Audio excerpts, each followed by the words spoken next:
From the low desert in beautiful Tempe, Arizona, this is Politics in the Past with Robert Ferguson, and I am joined by South Dakota Jack. Jack, welcome back. It's always a pleasure to have you. It's a pleasure to be back, Rob. I know. I couldn't think of anybody else. Actually, Jack, before we go any further, I ran into somebody last week from Deadwood, South Dakota. Oh, wow. And he mentioned he was from Deadwood, and I initially said, "Oh, West Valley," and then I corrected myself and it said, "Oh, good West River." Yeah. And he laughed and he said, "Oh, are you from South Dakota?" And I said, "No," but I was able to have quite the South Dakota cultural conversation with him because of our conversations about South Dakota. Well, I'm happy that I am increasing your cultural or pardon me, your cross-cultural fluency. Mm, That's a beautiful thing that we try to facilitate here at the Politics in the Past yeah. Desert Dialogues podcast. And he was just dropping, things like, oh, places like Aberdeen and at Mhm. various parts around South Dakota as if I knew where they were, and I only know where they are because of our conversation. So, Jack, thank you very much for allowing me to cosplay as a South Dakota native. Well, that's the beautiful thing about knowing or being from South Dakota is there's a surprising number of South Dakotans that you just meet in the wild, out and about. I was at my buddy Chase's dad, Scott, is in a band. They're sort of a jam band, sort of Dave Matthews-y type band. Pretty good. Camilla Road. Check them out on Spotify. And so I was at one of their shows, and I go up to the bartender, and he looks at my ID and he says, "Oh, you're from South Dakota." And I say, "Yeah, I'm from South Dakota." And he grew up in Faith, and so then we just started talking about South Dakota. And everybody behind me in the line, there was like 4 or 5 people behind me, were just furious that we talked for 6 or 7 minutes about the beautiful country around Faith, South Dakota. And so it really is sort of a fraternity. It's a beautiful thing when you meet one, and then you're just friends from there on out. I recommend being a South Dakotan to anybody who's interested. Sure, spoken from somebody who's fled South Dakota. Yes. Well, fleeing is a strong word. Taking a sabbatical is how I would phrase it. Every South Dakotan gets it's like Rumspringa. Every South Dakotan gets their sabbatical, and I'm taking mine. Fair enough. Fair enough. Well, we're not going to talk about South Dakota today, much as I would always like to talk about South Dakota. Um, but we're going to talk a little bit about possibilities for electoral reform, particularly of the House of Representatives, since uh, um, the term gerrymandering or gerrymandering, depending on who's pronouncing it, and how persnickety you can be about the pronunciation of such terms. Um, has been in the news for anybody following politics all summer, based on what happened in Texas, California, Indiana, Kansas, and Virginia, with the Virginia plebiscite last week, or it'll be last week by the time this posts, but it's this week when we're recording it. And it's in the news. It's obviously a major partisan political issue. But Jack, I really wanted to get your take and insight on, you know, the the House of Representatives, particularly, has been has almost self-neutered itself in a lot of ways. And this is not a new phenomenon. It goes a long way back. And there's no doubt that gerrymandering, and I'm gonna call it gerrymandering. I know there's people who are gonna get upset about that and want to gerrymandering, but I think we generally understand it as gerrymandering. Um, as that has been a more prominent practice. I mean, it's always been a major practice. Let's be honest. There's nothing new about it. But I think what's happened is that the practice has led there to being fewer and fewer and fewer competitive districts in the country. And do you think that there's a connection there between the House of Representatives just not being as willing to exert its influence? The Senate still exerts influence, significant considerable, but the House of Representatives doesn't. And I mean, that's supposed to be the chamber that represents the people's will as much as any other part of the American government. I really appreciate that question, Rob. I think that the House of Representatives, that the current incompetence of the House of Representatives, and I just saw a poll today saying the House of Representatives currently is a 10% approval rating. So I don't feel that it's too much of a stretch to call them incompetent.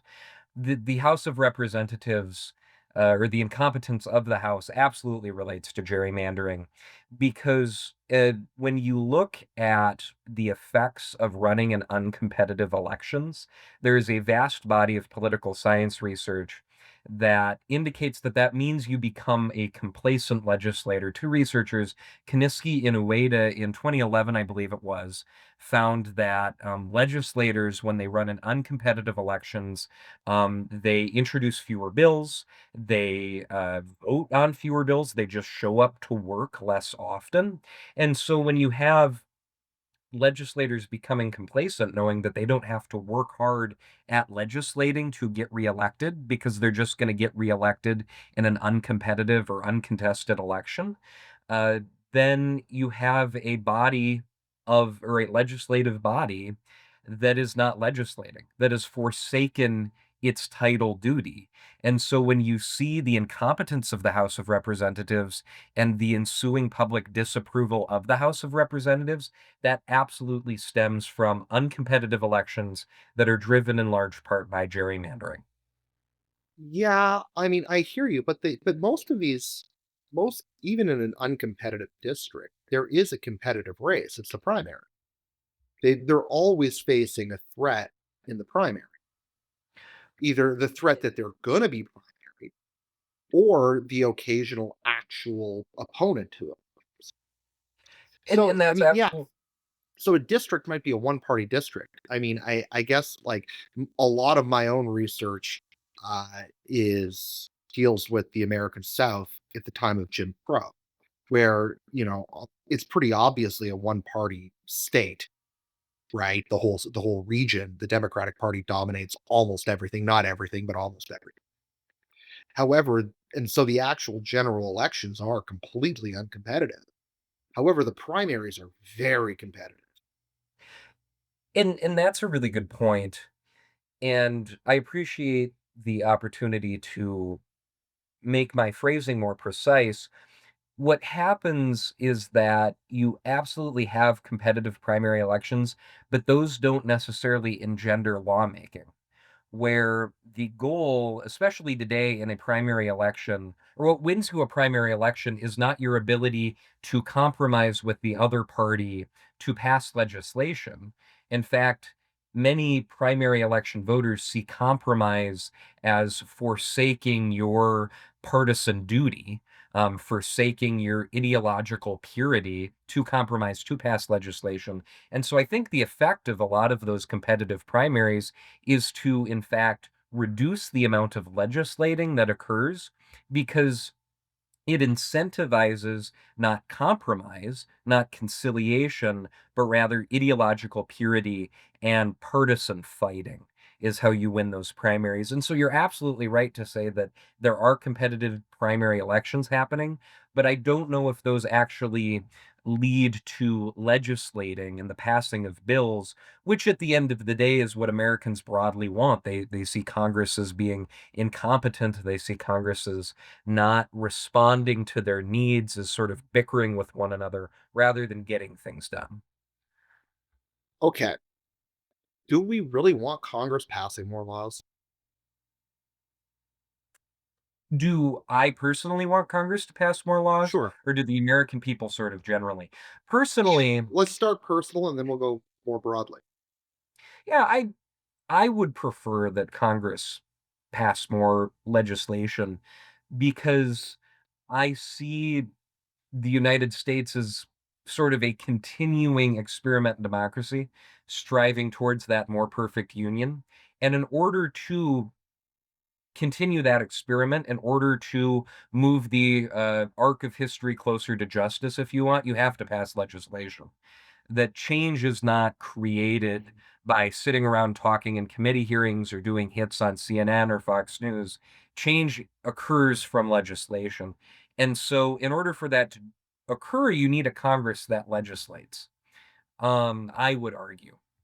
And I think that the American people, in their continued disapproval of Congress, um, agree with me, perhaps not on a theoretical standpoint, but in that they see certain deficiencies in their own life.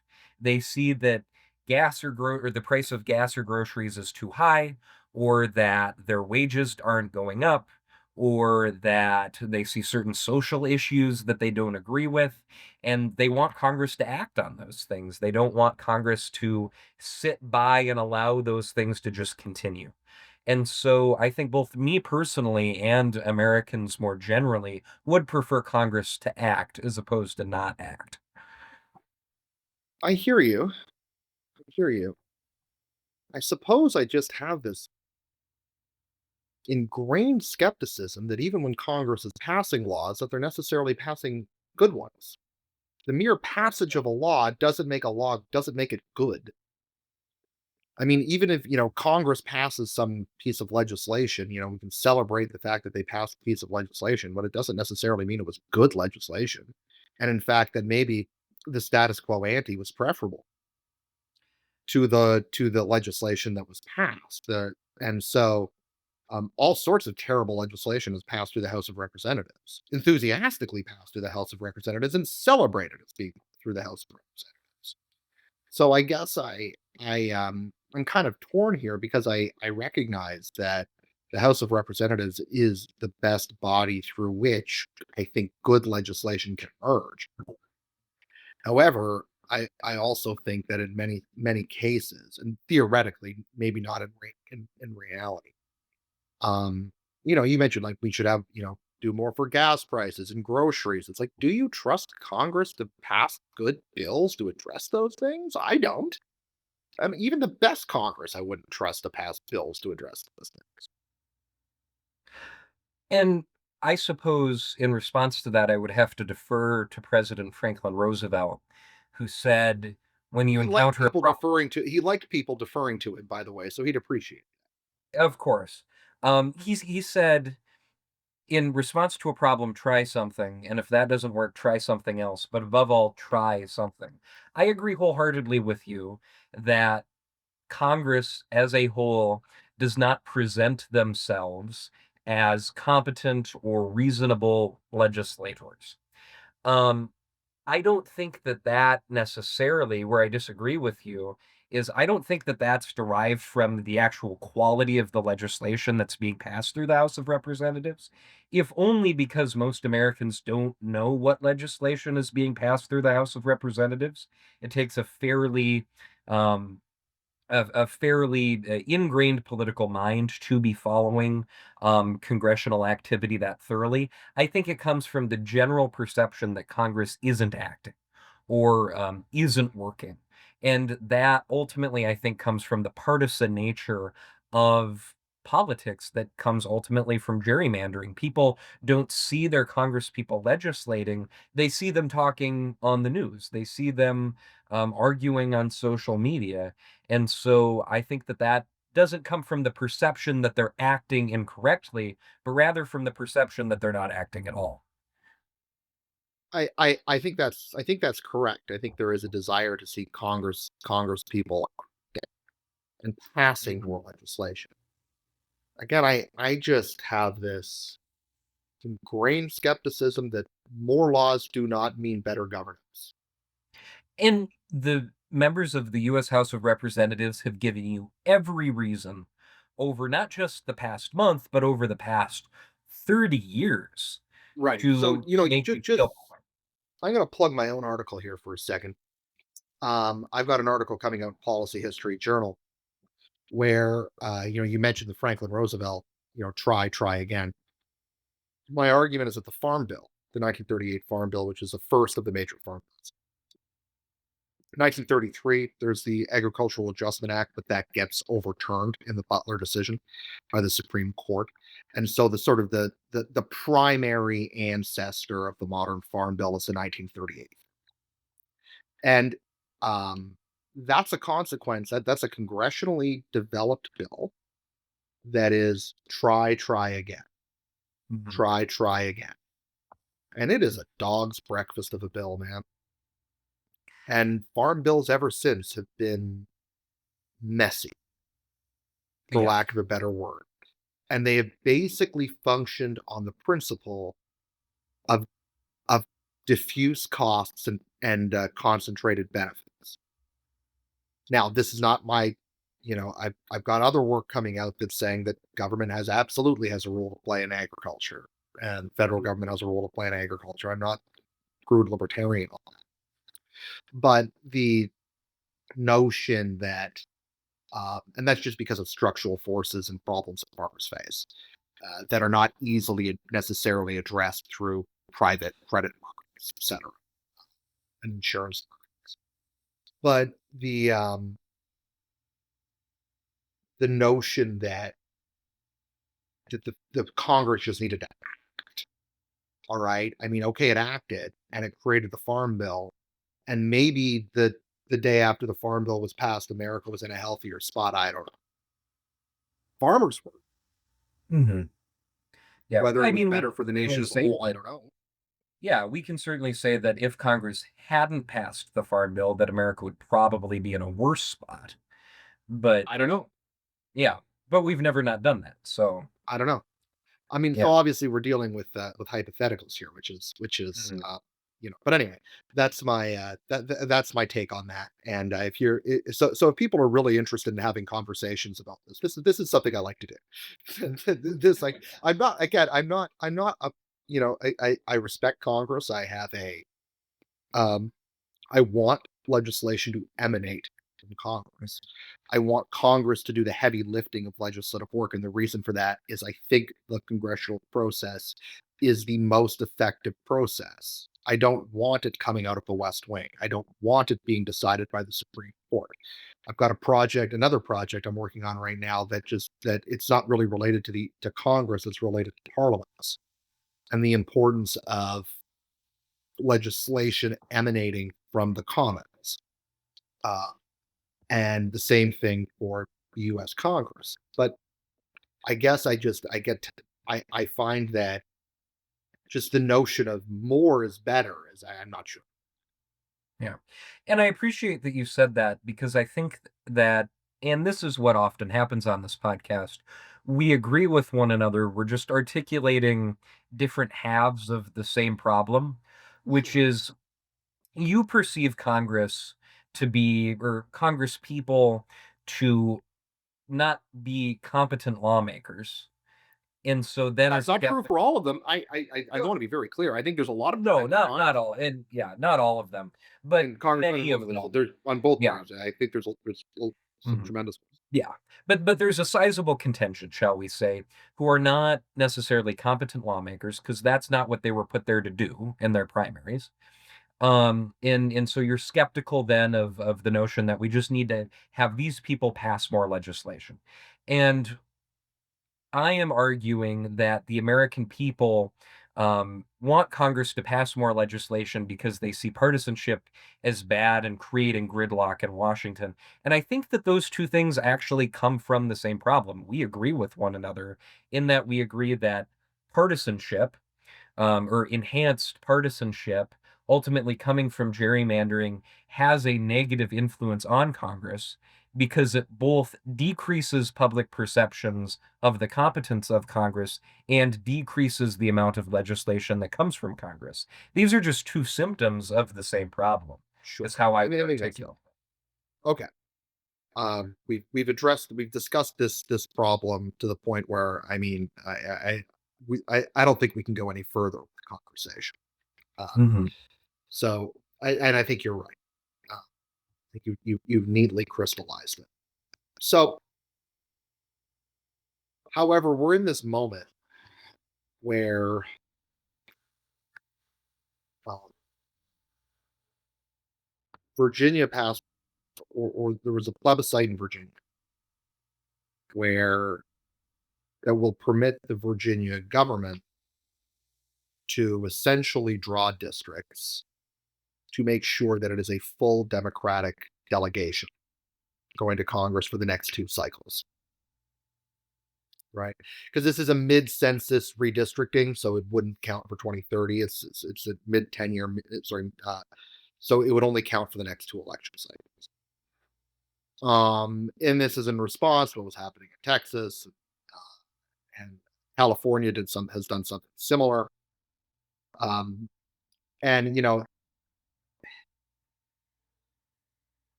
we're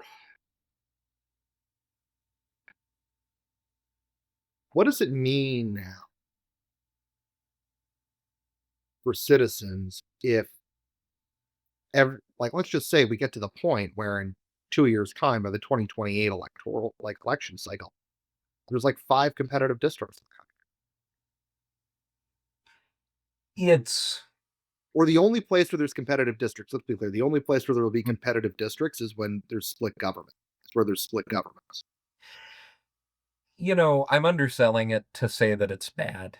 It The resurgence of gerrymandering in American politics by both parties is horrible for the strength of democracy. Um, because why would you show up to vote for your congressperson in your congressional election if your congressional election has been decided in the primary? It's not only that, it's also the effects of partisanship going into Congress, as we just discussed at length. What you're going to see is less voter engagement with Congress, less voter turnout for congressional elections, and then more partisanship filling the halls of Congress. I know it's hard to imagine more partisanship filling the halls of Congress, but a more partisan Congress that spends more time trying to cater to the most extreme elements of their parties to win primaries rather than to moderate voters to win general elections, which will ultimately result in not only less competent legislating, but less legislating overall. It's bad on all fronts. I don't know about that. You disagree? I think I do. How so? Well, I mean, my instinct is everything that you're telling me, Mhm. but I'm going to try to steel man another side here. Okay. Theoretically, no district in the country should be unwinnable for either, right? Oh, Theoretically, you theoretically. should be able to find a candidate who can run on a policy set that can win in any district, right? And so it's sort of, I think, a little presentist to say that, like, okay, these districts in Virginia are going to guarantee a full Democratic delegation, right? It's very possible that the Republicans could find a group of candidates to run on a policy set to run with that can win a couple of those districts. Theoretically, maybe not in reality, but theoretically they could. And that there are what would be required probably is for the Virginia Republican Party to separate itself from the National Republican Party in some way. It would have to say, listen, you might not like the National Republican Party, but that's not a barrier to you liking the Virginia Republican Party. I mean, we've seen Republicans win in very blue states statewide elections. Mhm. Maybe not for Senate in a while, but we still see it But in Phil gubernatorial Scott is the races. governor of Vermont, Why? How's Cox able to win the governorship in Vermont?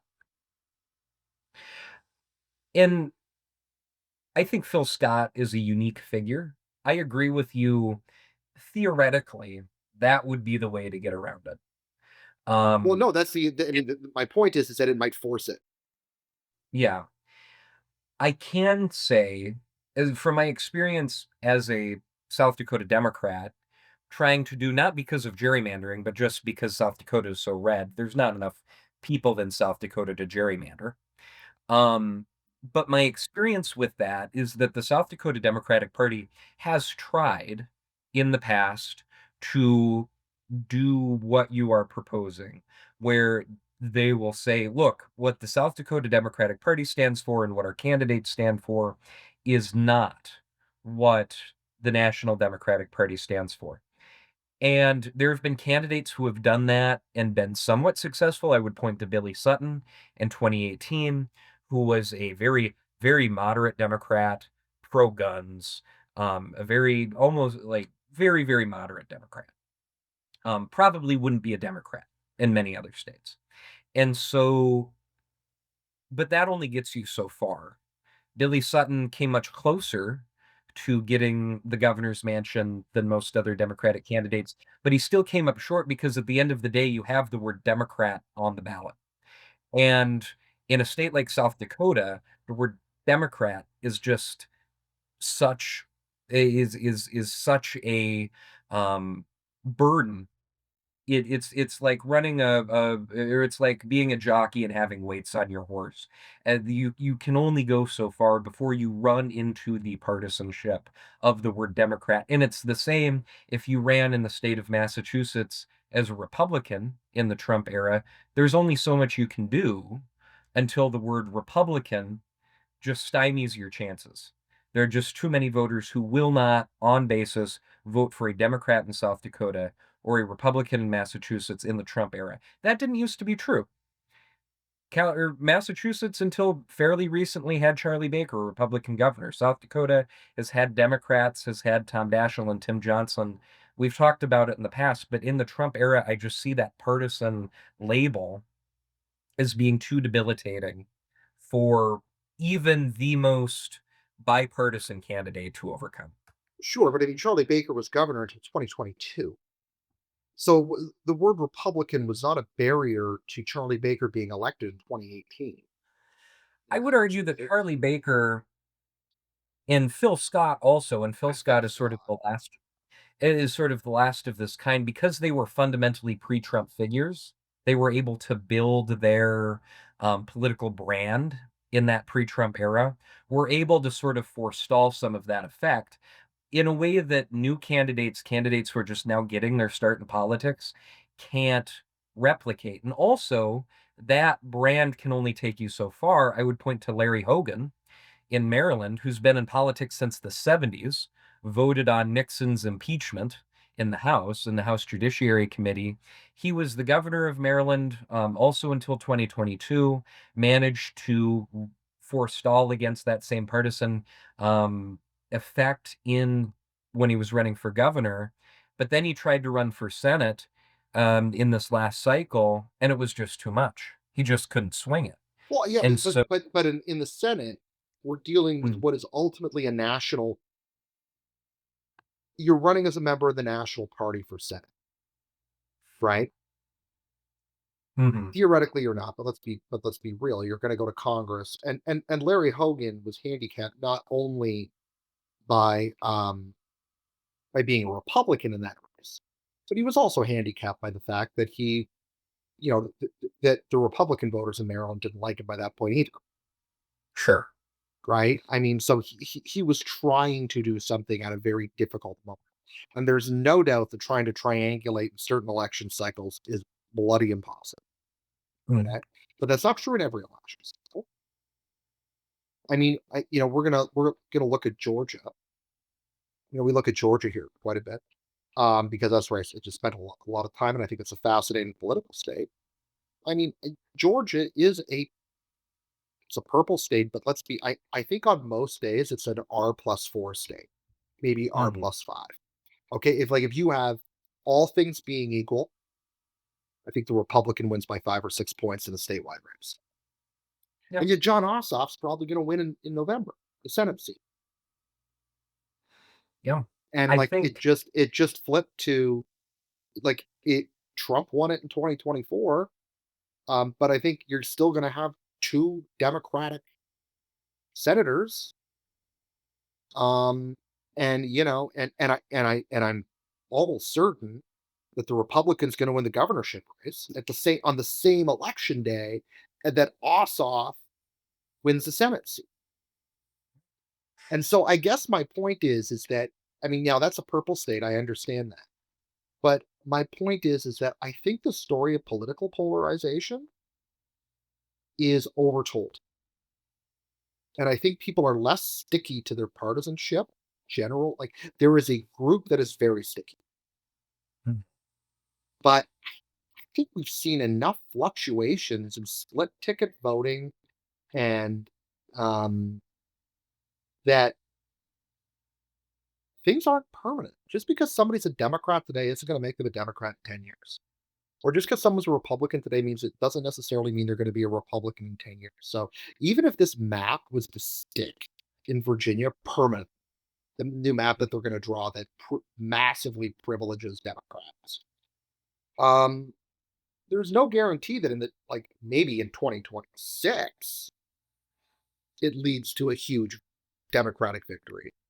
But if the Virginia Republican Party played their cards right, now they might get sabotaged by the White House, but even if they play their cards, if they played their cards right, I don't think there would be anything stopping them from flipping a couple of those districts in 2028. It's like, this is one of the dumb things that drives me nuts.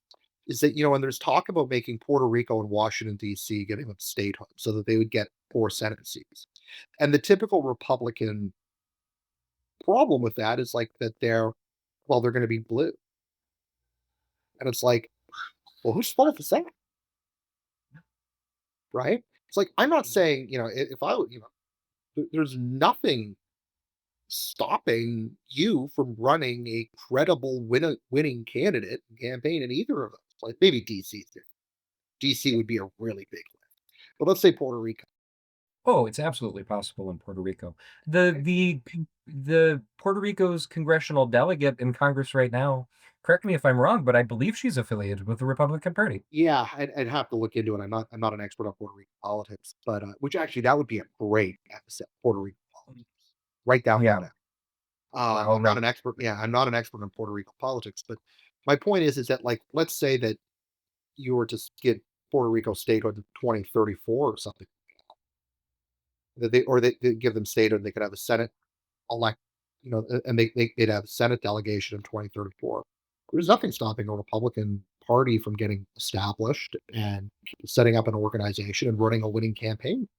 There. And so it's a I don't know. I just think that this notion that things are permanently one way or the other, that like, oh, well, this is a blue state, or this is a blue district, or this is a red district. It's like there's absolutely nothing stopping either one of those parties from cracking those districts, especially in American politics when you really don't have to have a relationship between the state party and the federal.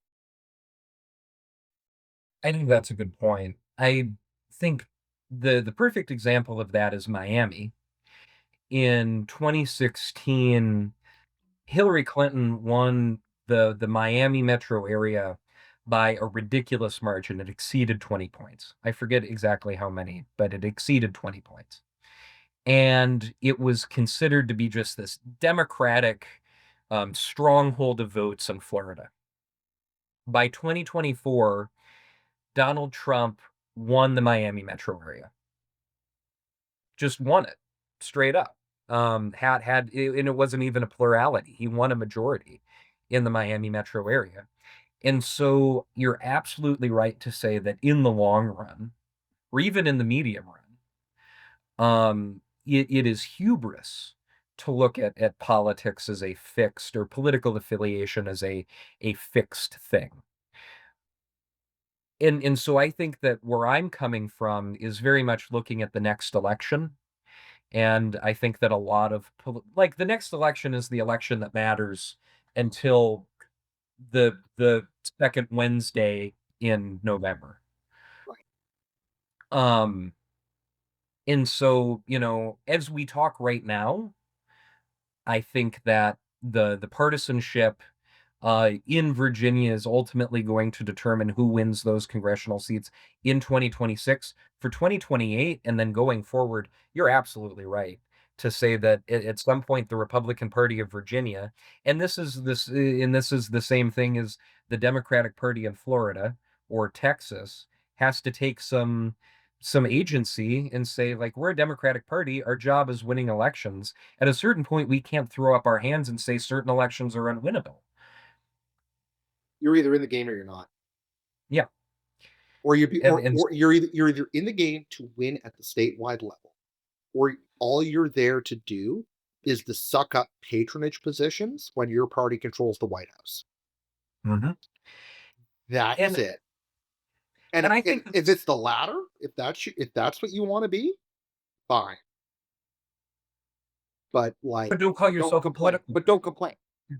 yeah, call yourself a patronage party because 'cause you're not in the business of Yeah. politics. Anyway, I'm gonna just we've sort of been talking in kind of abstract terms, and it's been really interesting. But I kind of want to put some meat on the bones here. So this modern era of gerrymandering um, begins in 2019 with Rucho v. Common Cause, right?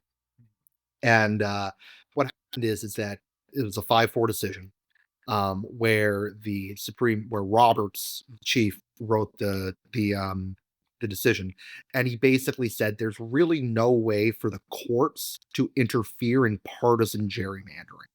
He said it's too difficult. You can't really figure out what's like, you know, what's too partisan, right, in order to Federal. draw that line. He said it's just not really possible. He said what we can do is we can stop racial gerrymandering, and we can stop and we need to preserve one person, one vote. But that's really it. Now, partisan gerrymandering has existed through the entire existence of the republic. But in the modern era before 2019, at least since the Voting Rights Act and Rucho v. Common Cause, although the Supreme Court never really blocked partisan gerrymandering, it always kind of said it might. What happened in 2019 is the uncertainty was removed, Mm, and it said we won't. And so that has sort of kicked off this modern era. And what the Supreme Court did say is that of course Congress can get. And this is not a Supreme Court podcast, but it's really interesting. We sort of look at major questions doctrine as being an innovation of like 2022 of Sackett v. West Virginia. But if we look at the way Rucho is written, it actually looks like a really clear indication of the major questions doctrine governing Supreme Court decisions. Certainly the conservative side of the bench, and it's again question discussion for another day. But this has taken the stress off of either Democrat or Republican parties when they want to gerrymander. Of course, there wasn't really much of a break on it beforehand, but it just meant that it was less brazen, mhm. perhaps. And there's a notion I think in some Democratic circles that Democrats have never engaged in gerrymandering until California, but of course that's complete nonsense. I mean, Yeah, the Rucho case itself was a combination of like complaints against the Republican gerrymandering in New Hampshire and complaints about the Democratic gerrymandering in Maryland. yeah. Which I is mean, one of just the look things at that it. made me and one of the things that made me laugh is that, in Texas, when the Democrats state house delegation fled Texas in order so they wouldn't have to vote on it. Right? They fled to Illinois, which is another bastion of Democratic gerrymandering. Mhm. And I was like, okay, that's funny. Yeah. It Little would have been better unnerving. going to Actually, would have been better going to California, which is actually been pretty good about that. Mhm. Um, Yeah. because of their commission structure. But anyway, it's a what this is, it's a it's kicked it off. But of course, and Republicans will say, "Listen, the Democrats have always gerrymandered. Now we're just doing it more politically and more." And the reality is, yes and no. Both sides have done it. Mhm. Um, I was looking into Connecticut. Right, Connecticut has 0 Republican members of their delegation, and it hasn't in a really long time. But there is, if you look at it, Connecticut 5 is almost winnable for Republicans. Yeah. That was in Except the that it, Allen Fung district, right? I think so, yeah. And it includes New Britain, which is like a deep, deep, blue, but it kind of extends out to include New Britain, which is like a Mhm. deep blue town. And but here's the thing that's funny about it is that that district was drawn in 2000 or yeah, following the 2000 census, Mhm. and it was drawn by a commission that a Republican was part of, and the Republican favored it because the representative was from New Britain. The Republican was actually from New Britain and actually did pretty well in New Britain, particularly for a Republican. And so it actually kind of guaranteed that them a very winnable district in Connecticut. But just my Yeah. point is these things aren't permanent. Now it's a guaranteed, it's the closest one for Republicans in Connecticut, but it's still almost guaranteed Democratic. Yeah. And Massachusetts is the largest state that has a one-party delegation. I think you're right. Yeah.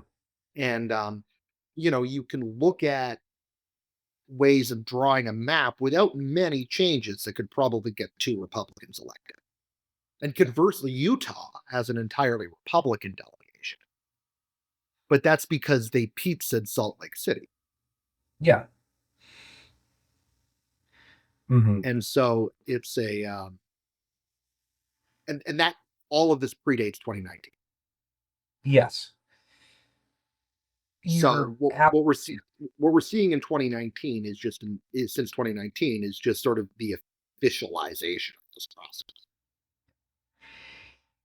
and another impact of the Russo decision that I think is important to know, um, and I don't think that Justice Roberts sort of anticipated this. I don't this was certainly not something he intended, but sort of a byproduct, is you have, again, both political parties who will draw, um, racial gerrymanders or gerrymanders that would have previously been perceived as racial gerrymanders. And then when somebody files a lawsuit against them, they say, no, they're not racial gerrymanders, they're partisan gerrymanders that happen to appear to be racial gerrymanders because of just demographics and partisan affiliation. The And example of this is in South Carolina, where South Carolina drew a House gerrymander. The South Carolina NAACP sued them, and South Carolina's lawyers said, look, it's a partisan gerrymander. It just so happens that most Democratic voters in South Carolina are black. And the federal court said, you're right. Under Russo, you're absolutely right. And they threw the case out. And so what you see is, and this is again done by both parties. Both parties like winning elections and draw the lines in ways that try to get them to win elections. And it's just yet another example of how gerrymandering of any stripe can ultimately lead to disenfranchisement.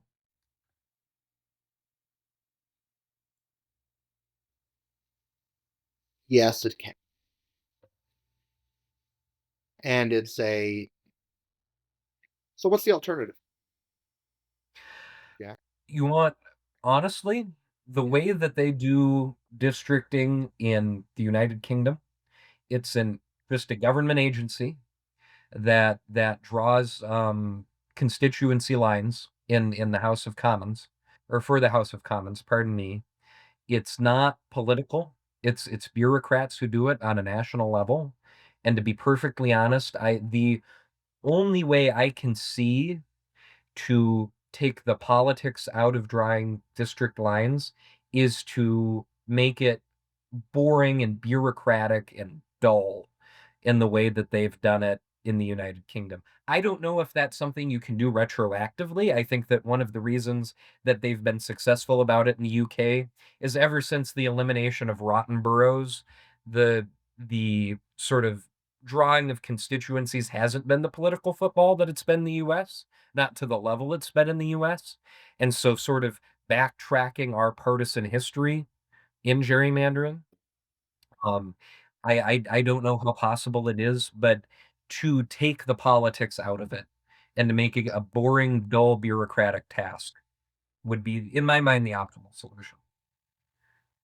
Well, I disagree, but that's I anticipate a having Google. having been a part of one of those, kind of working in Canada on a Mhm. redistricting situation. I can tell you there's nothing non-political about a bureaucratic government process. And it might have the veneer of being neutral, but they're rarely neutral. Yeah. And, Well, you'll note I didn't cite Canada as my example. well, that's a fair point, and I was gonna say I Yeah. don't know how it works in the UK. What a crafty debater am I? Yeah, but it's I was a part of, when we were doing it, there was a one district. I lived in the one district in Alberta that was not conservative, or it's not there's a few districts that flip now and again, but we're the one non unreliable, Mhm. the one that is reliably not conservative. And when they redrew the district, um, whether this, it was I know conservative government was in power at the time. We uh, we watched our district get a couple of very like a very liberal communities added to our district, and I was like, "Huh, they're not." One of them was across the river, a very large river for us, Yeah. and I just remember and it was a very ostensibly non, and I was like, "Huh, why have you added that to our route? I know that." So it's not in the writing that you think is much more winnable. Yeah. So you So made my life more difficult. mhm. But anyway, so this is cracking and packing happens every, and it doesn't matter. Yes, but that, like, actually, here's the thing. I'm not actually sure if you make it more technocratic, I'm really not sure in the long run it makes it better. Again, I come back to the point that every district should be winnable with the right candidate and the right policy set. I mean, look at Don Bacon in Nebraska too, right? I guess, He has no business. A Republican has no business winning that district, but but he I think does. that at a certain point, like Don Bacon, if Don Bacon was running for reelection, he would lose. I don't know about that. I think he'd win. He's the only Republican that can win that district, but he might lose for sure. But he's the only Mhm. Republican that can win that district. Yeah. It's not going to be a problem But because he's not running for reelection. yeah. But for every Don Bacon, you've got a Colin Peterson. Colin Peterson was the representative of Western Minnesota for like 20 years. He was the chair of the House Agriculture Committee, Yeah. incredibly powerful. And then I think it was in 2020, he loses to Michelle Fishbach because Don Bacon was a Democrat, and that You district mean simply became irrecoverable. Peterson was a Democrat? Yeah, Peterson was a Democrat. Fishbach was the Republican. Sure, but I mean, politics also isn't fair. But We it's can about the unfairness of politics, I think, in some way comes from partisanship at a certain point weighing you down. Because Yeah, but that it all district. depends. But Colin Peterson said, "Look, you might not like the Democratic Party. I am the chair of the House Agriculture Committee. I can deliver the goods in a way that Michelle Fishbach just can't and won't be able to for 20 years. That is the ultimate nonpartisan message. You may not like my politics, but I can get federal money to you." And Yeah, but I mean, even then, at a yeah, certain point, yeah, but I mean, here's the problem. Nobody cares about committee chairs. And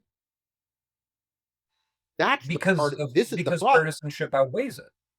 It's because committee chairs are way less powerful than they used to be. So people don't care about your seniority in the House as much anymore. Partisanship can outweigh it because they're just not as powerful as they used to be. They can't deliver the goods like they used to be able That's a fair point. to. You don't. It just it's less important to you than to have a yay or a nay in the House when the big national bills come up that you actually care about, that people care about. Because of partisanship. Yeah. And that's where national partisanship matters. Yeah. But my point is that this is what we're really talking about. This issue that we're really talking about is that both parties have allowed their national organizations to capture them.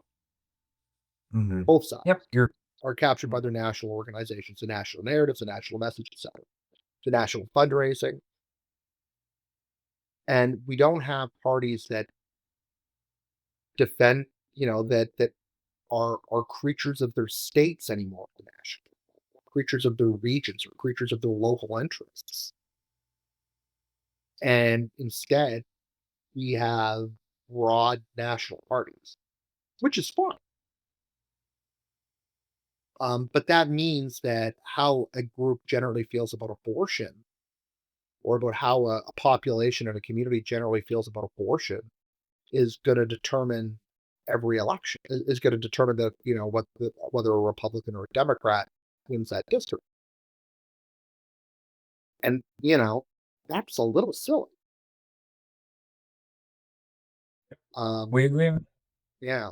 So, and again, it's here's the other thing. All right, if you want to get elected in a district that's, so here's the thing. One of the things about, again, the era that I study in the American South, it's like, okay, let's say you agree with Republicans on everything, but you happen to live in, you know, let's say Decatur, Alabama.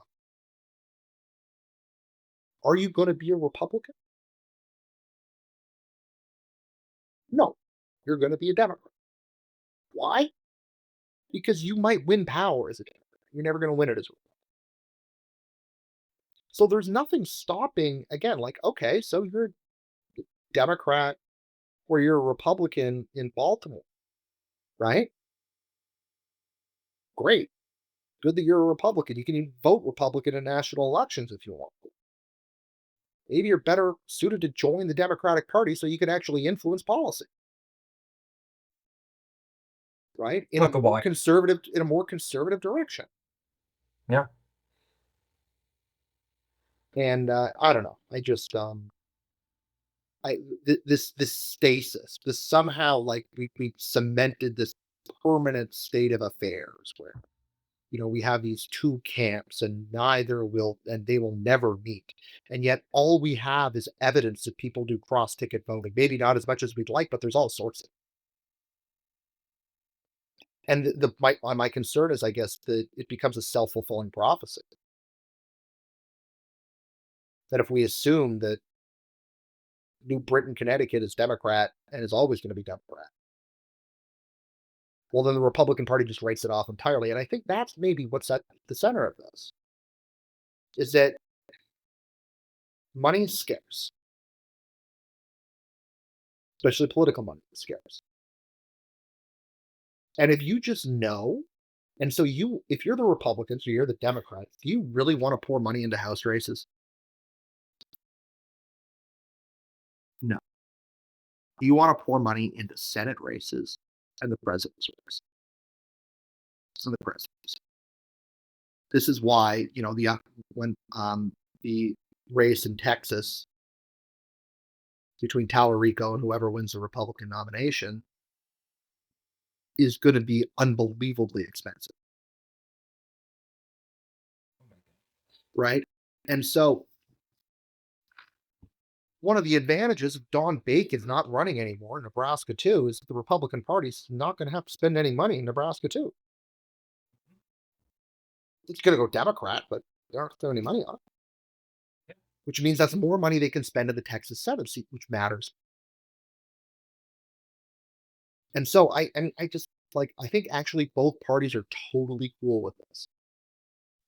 Maybe not at the extreme way that it's manifesting in Virginia and Texas,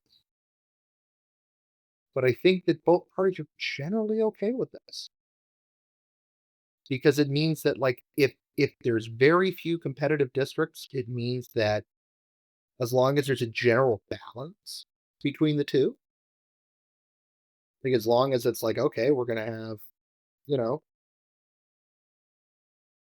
210 solidly Democrat and 210 solidly Republican seats, and there's going to be however many, whatever the, I haven't done the math on that, however many competitive districts are left, and that's it. And that's going to determine who wins the House every time. Fine.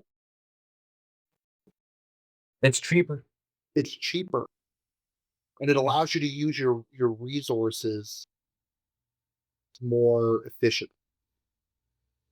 sure. It's a good And point. I hadn't thought about it that way. so That's it's a good this is where the House becoming irrelevant. Maybe it's not gerrymandering that's a consequence of the House becoming irrelevant. Sorry, it's not gerrymandering causing the House to become irrelevant. It's the House becoming irrelevant that just allowed for gerrymandering. yeah. So it's we've got the causation reversed. It's an interesting way of thinking about it. I'll have to kick that around. Yeah. I hadn't considered that before. Well, I hadn't thought of it either. I'm just thinking. So, I mean, I want to be very clear. This is not something that I give a great deal of thought to. It's just as we're talking. You just listen to a live ideation process, our dear Yeah. listeners. Yeah. This Exactly. is how the intellectual sausage gets made. Right. Right. Um. So, but I mean, so do we need districts anymore though in Congress? What if we just I had like proportional representation? I proportional representation by state or just sort of like in general, Sure. like, Let's say by state. okay. Um, I wouldn't. I'd have to think about it. Um, I do think there is something to be said for specifically regional differences, where I do think that the people of Omaha, for example, should be able, in an ideal world, to elect a candidate who represents Omaha. Um, and that the people of the Driftless region in Wisconsin should be able to elect a candidate that represents the specific interests and needs of the Driftless. That being said, that means that all of the Democrats who live outside of Omaha, Nebraska, all of the Democrats in Lincoln and the Democrats in North Platte and so on and so forth, and then all of the Republicans who live in Chicago are are casting meaningless votes. Um, and so I do think that there is an argument to be made for strictly proportional representation by state. I don't think by country because then you're gonna have more Californians than um, anybody ever wants in any room ever. That's a fair point. You know? Be a lot of that, a lot of talking like this. The inflection at the end of the sentences get a little tiresome. Yeah, No, but I mean, again, I bring that up not because I'm necessarily in favor of PR. I'm not. I don't think that I am. yeah, I think there's value in first past the post. I think there's value in a person forced to win a seat. You must yeah. go win it. You must bang the doors. You got to win it. Mhm. It shouldn't just be given to you because you're on a party list Yeah, I agree because with you that. happen to donate enough money. I think you got to go out there and win it. Mhm. However, I mean, if you got to go out there and win it, it's it does mean there's always going to be disfranchised voters everywhere, Yeah, like except maybe in the few competitive districts in the country. I mean, we live in the Phoenix Valley area. I think there's one competitive district here, actually. yeah, Arizona won. I it's think Arizona won. mhm. That's it, Yep. and that's been ably represented by David Schweiker, right? Who's done a masterful job. We've talked about it previously on Yeah, this podcast. right. Yeah. Who he was on House Ways and Means, right? Mhm. And I mentioned the committee chairs don't really matter. The chair of the House Ways still matters, even if nobody cares who that person is. The committee chair Yeah. still matters, just people don't care.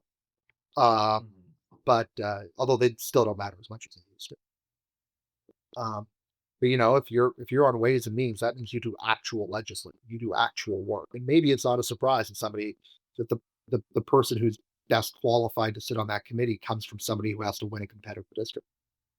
Yeah, I But agree with that. Mhm.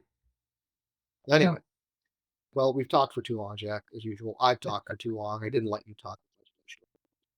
Yeah, I mean, I appreciated listening to you, and I can't remember the last conversation we had where we didn't talk for too long. I think it's sort of habit by this point. Sure. Yeah. But it was a delight as always, Rob. Always fun to talk to you about these sort of things. All right. Take care, Jack, and thank you very much for this. Thank you.